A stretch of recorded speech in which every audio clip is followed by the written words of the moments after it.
Dans cette vidéo, on va voir ce qu'on appelle le taux d'évolution réciproque. Donc, on a deux valeurs, V1 et V2. Donc, pour passer de V1 à V2, on a un taux d'évolution de T%. Pour passer de V2 à V1, on a un taux de T'%. Quelle est la relation entre T et T'? Alors, on a vu que dans une vidéo précédente, pour passer de V1 à V2 et à V3, donc ici on a un taux de T%, et ici un taux de T'%. Ça correspond, ça correspond à un coefficient multiplicateur pour passer de V1 à V2 de 1 plus T sur 100. Et pour passer de V2 à V3, 1 plus T' sur 100.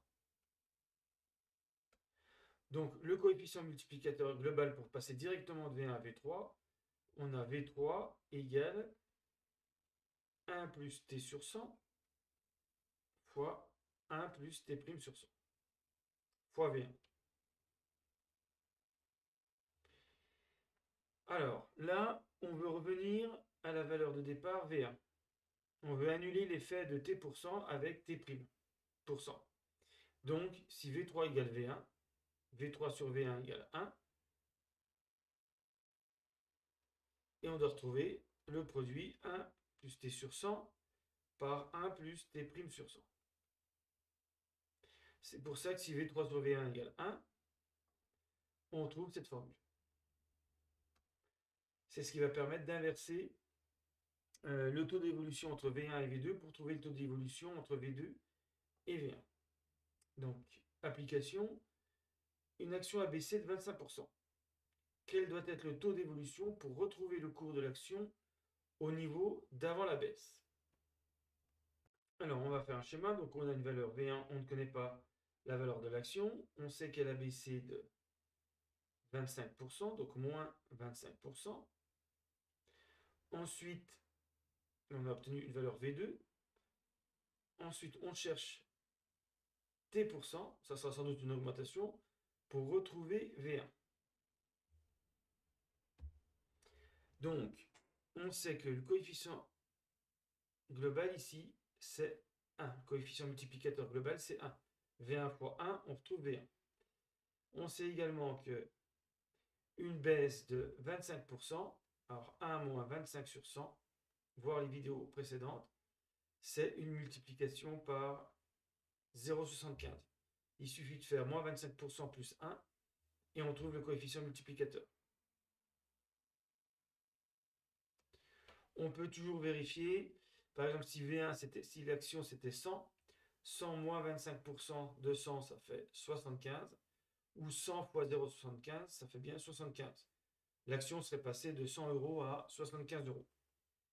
Donc multiplié par 0,75 ou baissé de 25%, c'est pareil. Ici, le coefficient multiplicateur, on ne le connaît pas, mais on sait qu'on cherche T, tel que une évolution de T% permet de ramener V2 à V1. Le coefficient multiplicateur associé, c'est 1 plus T sur 100.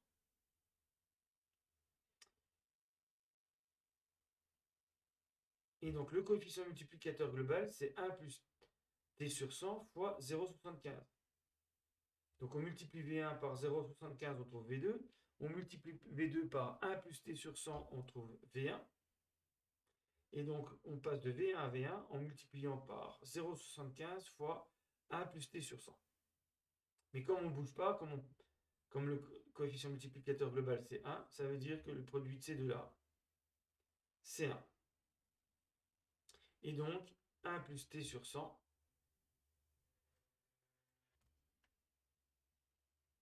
c'est 1 divisé par 0,75. Ce qui vaut environ 1,3333.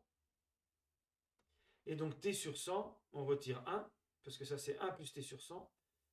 T sur 100, c'est 0,3333.